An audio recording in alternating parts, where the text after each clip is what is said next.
And U.S. President Donald Trump has signed an executive order aimed at eliminating the Department of Education. Exactly, and that's a promise he made during the 2024 election campaign. The move will transfer control of the educational institutions to states and local boards.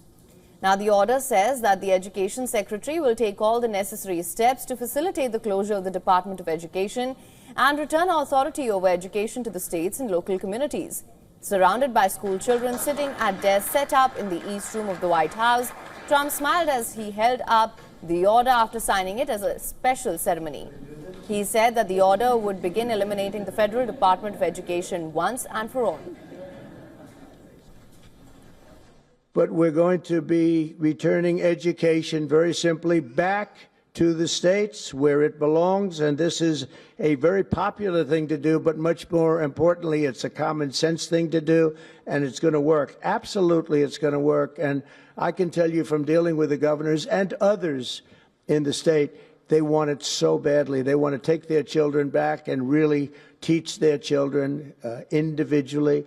Probably the cost will be half, and the education will be maybe many, many times better. The order offers no details on how that work will be carried out or where it will be targeted.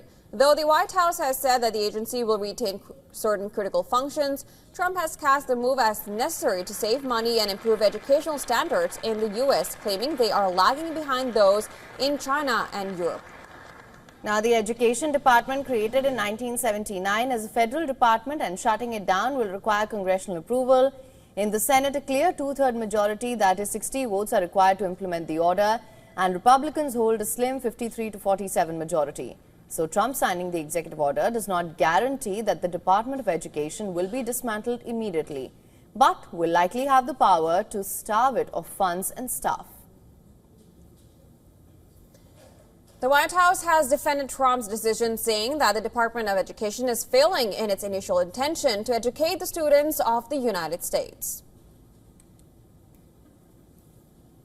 Caroline, what do you say to critics of the president's education plan?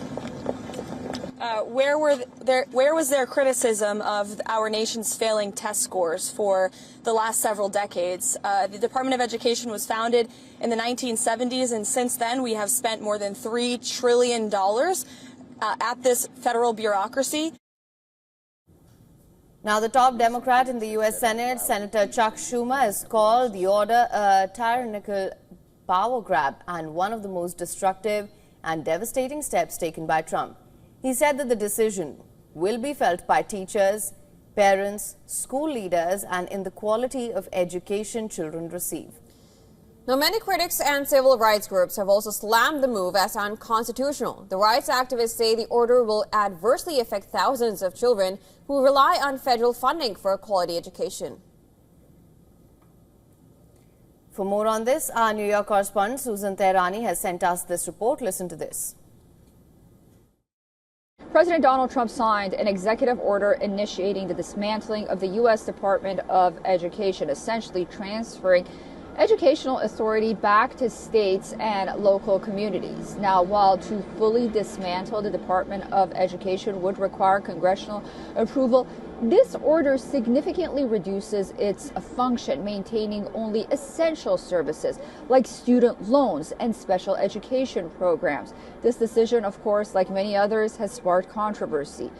Supporters argue that it will ultimately empower local governments. Critics fear that it will undermine federal support for vulnerable student communities. However, we see in poll after poll that American students nationwide continuously fall behind, notably in grade level assessments, including those with special needs. And 5 years on, since the year 2020, the average American student is less than halfway to a full academic recovery since the effects of the COVID-19 pandemic.